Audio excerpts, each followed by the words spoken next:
Good evening. Welcome to the January 6th edition of Sports on Sunset. I'm Mila Kunis. I'm Savory Johnson. Welcome back. We're going to start off. The playoffs kicked off this week with some NFL quick takes. First thing that I noticed, I don't think there was a whole lot about the actual games that we learned. But what I will say is this. Hey, over in Houston, didn't you used to be Wade Phillips? You knew what you were doing finally. Welcome back, Wade. You were missed. Next take. Ray Lewis played his last home game in Baltimore.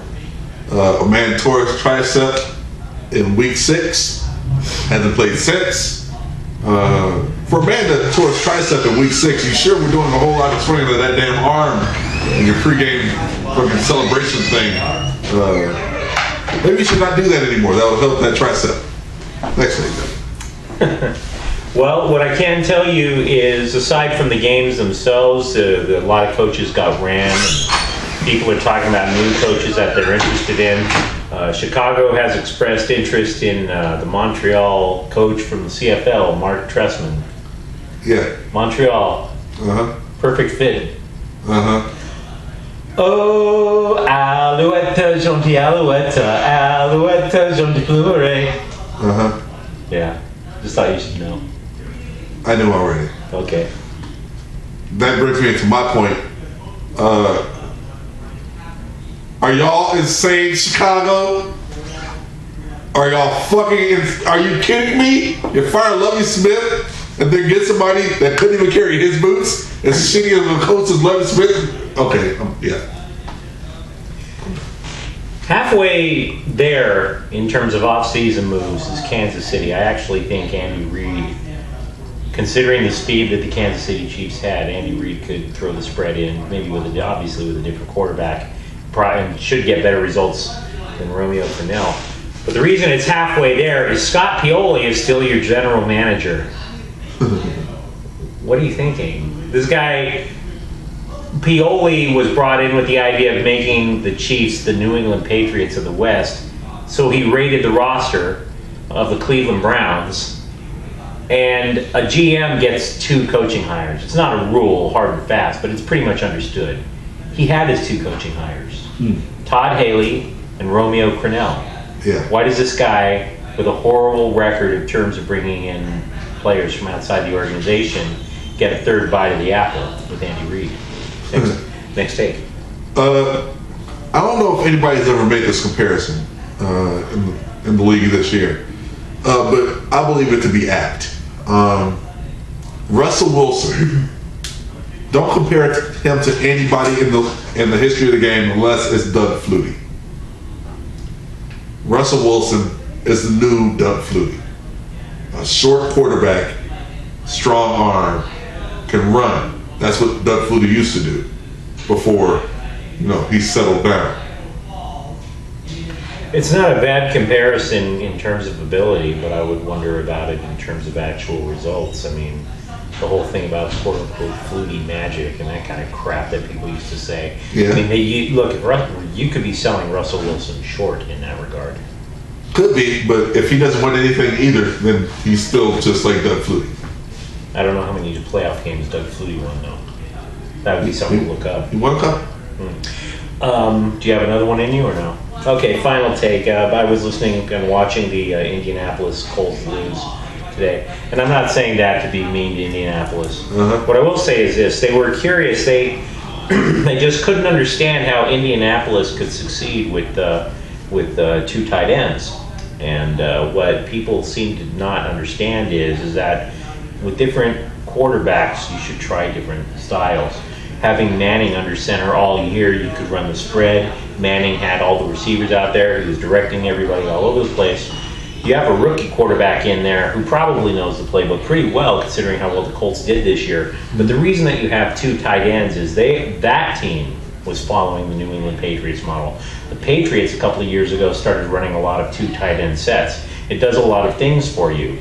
Whereas other teams try to confuse you with throwing everybody out in the flat and risking their quarterback's health, Washington. The Colts have 2 tight ends who have the option to block or to go out. you can run a bunch of things with having a couple of people in tight. Yeah. Oh, by the way, including protecting a rookie quarterback. So that was done by design, and also the Colts needed to replace Dallas Clark.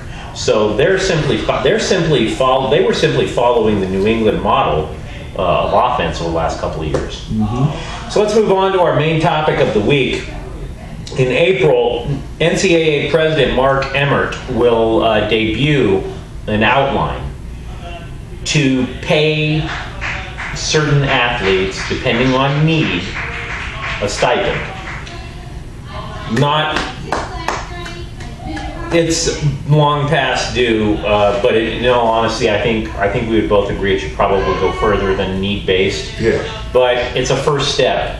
I've always been under the impression that the NCAA is one of the last bastions of slave labor in the United States. Basically. Because you're talking about, yes, they get a scholarship, they get the free room, they get the board. That's not all well and good. The Pac-10 only pays for 2 meals a day for big athletes. 2 meals, please. Even you eat 3, I eat 3. Where are you gonna get the money for the third if you're not allowed to get money back? In addition to that, the fact of the matter is that, as we know, big time contracts. You go to, say, a sports memorabilia store. If you buy a USC jersey with number 7 on it, Matt Barkley doesn't see a dime. The school and the everybody else does. Uh-huh. So it's all this money made off the backs of these young men and women. So with that said, the first is, what is your general opinion? And by the way, the stipend is only if it gets proved. It will be need only. Uh-huh. Like, for example, he's saying Barkley. Again, Barkley comes from a wealthy family. Barkley would not get a dime. Uh-huh. Whereas athletes who are destitute families would get the $2,000. There's all kinds of questions that are going to go on about this. It's not set in stone. So with that as a backdrop, what's your overall opinion? Well, here's my my overall opinion of it. It's long overdue, but it will be quickly taken advantage of. By who? By everyone that has anybody playing basketball. I don't know if well, I'm pretty sure you know this, but basketball players are the most heavily paid athletes in college. People say they're not. They are. They're taken care of very well. Those people that come from poor backgrounds, they're going to need that stipend. All the New York kids, they're going to need that stipend. Kids in South Central Los Angeles, they're going to want that stipend. People in Chicago going to want that stipend, and they're going to get that stipend, and it's going to be overused, very, very overused. Are you saying to the point of fraud? Oh, most certainly. How so? Well, look at Derrick Rose. Everybody knew Derrick Rose was going to the pros, even when he was in high school. Okay. Everybody knew it.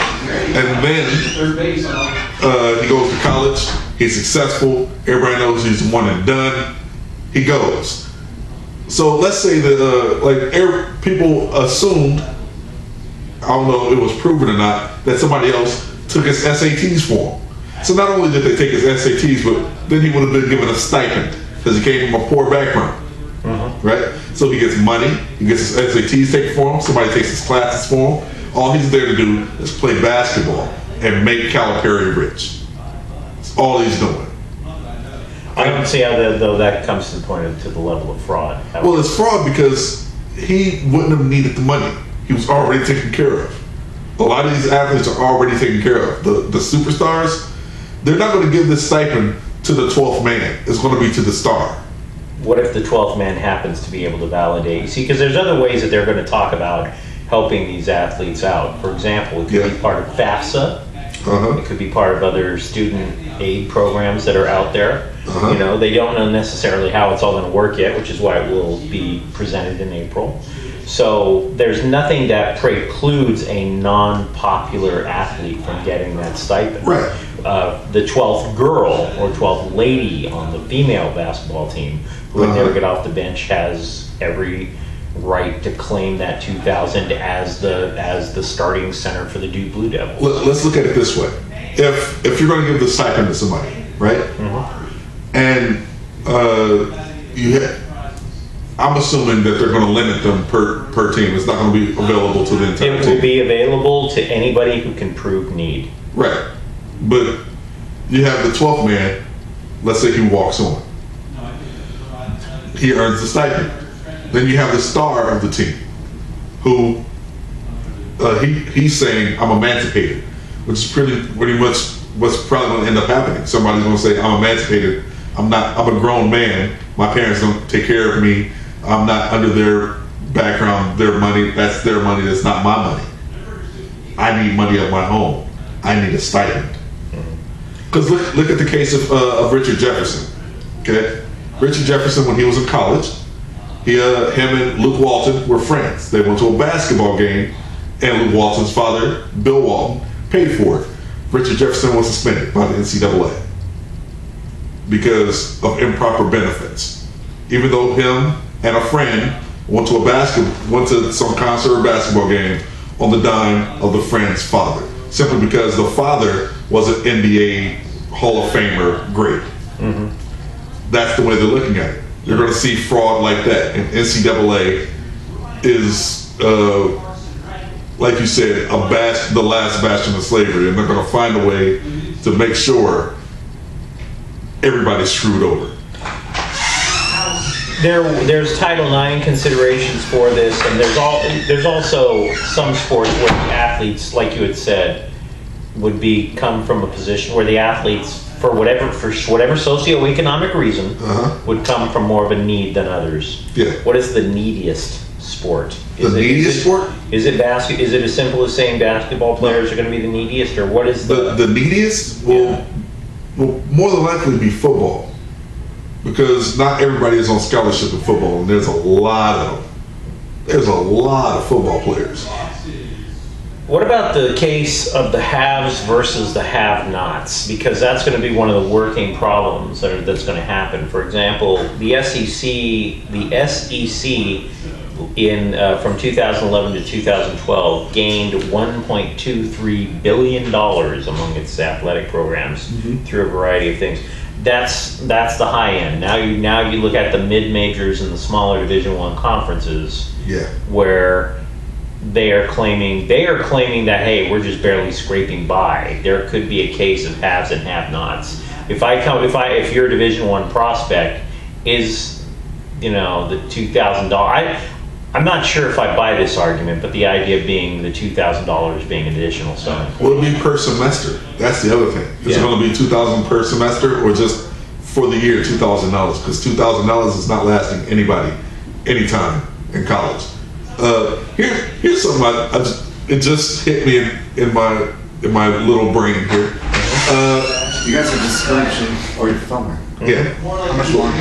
Well, 5 minutes. 5 minutes. Yeah. So,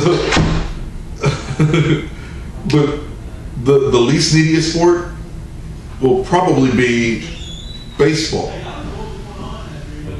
But it's gonna have more people asking for the stipend, because you have baseball players that are signed to contracts already. They're already drafted by the league, and those players will still be in college or be in a farm system. And you'll have athletes that aren't drafted while they're in college saying, I don't have $1 billion contract, I need a stipend. It occurs to me, one of the I'm not sure necessarily if the haves or have-nots is going to be a huge deal. I don't see San Diego State, for example, playing in the BCS title game no matter what they offer anytime in the near future. But with that said, if a school physically can't do it, they might just be opening up the option to do it. But if a school physically can't do it, that seems to be a big problem. What about the possibility then of the impact of this small school? Say Arkansas State, which had $13 million in its athletic department last year, going up to $163 million University of Texas and saying, look, here's our football team, beat the living shit out of it 2 or 3 weeks every year. We need to be able to fund this. What do I say to that? What do you say to that? It needs more teams, more schools need to play bigger schools. Just like I've always hated the fact that you'll have like colleges schedule schedule a cream puff at the beginning of the year. Right. I've always hated that because you end up seeing these abnormal 70 to 22 scores. It's one of the reasons the SEC gets this false reputation of being anyway. But right. Please continue. But but I recognize the fact that it needs to happen to keep those schools afloat, those programs afloat. It's basically a favor. You know, it's a favor that these big schools are basically destroying these small schools. And on the off chance that one of these schools gets within 30 points, it's a big win for that small school, because then they get students to come out and see their shitty program. Do you believe that there was when they originally floated the idea of stipends, 161 schools overrode legislation. So the NCAA created a task force to try and see what the economics are and how it could work. Mm-hmm. 23 football bowl subdivision schools did not turn a profit in 2011 until subsidies kicked in. Yeah. Or at least that's what they're claiming. Do you buy that? Not at all. Like, colleges, for the most part, are always self-sufficient. I know there's a lot. My school, my alma mater, Southern Illinois University, Carbondale, would tell you that, hey, we're losing money. Meanwhile, they, at least once or twice a year, they would have a bigger school come and play basketball against them or play baseball against them. I remember when Indiana and Bob Knight came to play basketball at SIU, and the place sold out. The basketball games sell out. Mm-hmm. And it's not, they allow a very small student section. Everybody else is completely paid. It's alums and people from the outside of the school. So you have small student sections that, they say, hey, this is for the students. But for the most part, these colleges are making money hand over fist. Mm-hmm. You have to pay for tuition, which I assume goes towards the chancellor. They have to pay to see the games. You have to pay for extra food. Everything is money in college. So if they're losing money, where's the money going to? It's not going towards the students. It's going towards administrative costs. Well, last question. The possibility of the stipend for race-based recruiting. Let me put it to you this way: you're at a smaller school. You don't have the money that the larger schools have. Uh-huh. But you actually sit there and look at the background of the person you're recruiting, not just in terms of whether or not they have good grades, but in terms of whether or not you could actually afford to cut the check. That might happen, and that more than likely will happen. And I'm not saying that's a bad thing. You'll have scholarships already. But they're going to have to start allowing one of the following. Either they're going to have to allow these kids to work and work full time, or they're going to have to allow for boosters. You're going to have to allow for boosters that actually basically make charitable donations to the school in setting up the stipend program. And that's probably what's going to happen. Why don't you tell them what's on your mind once you're done coughing? I guess what's on my mind is this. There's been a number of athletes, we've mentioned this before, that go overseas to play basketball, play other sports. Recently, there's been a number of basketball players, men and women, going to China to play basketball. Now, China, as everyone knows, is a communist country. Iverson went to China. Yeah, Iverson went to China. Tracy McGrady went to China. Maya Moore is in China right now playing basketball. It's the season. She was averaging 45 points a game so far in China. All this to say, if a communist country is giving money to American athletes, it's still communism. Isn't that by the very nature capitalism? Everybody's going to China to make more money. Honest question. Everybody breaks their own rules in terms of socioeconomic structures. So, is this the softening of communism, or is it just pure capitalism? Me? Now? You're up. We'll see you next week. You keep rambling. See you next week. I'm Jeremy. I'm Sabre coming. Johnson Paul. She's an invitation. Oh, that's fine.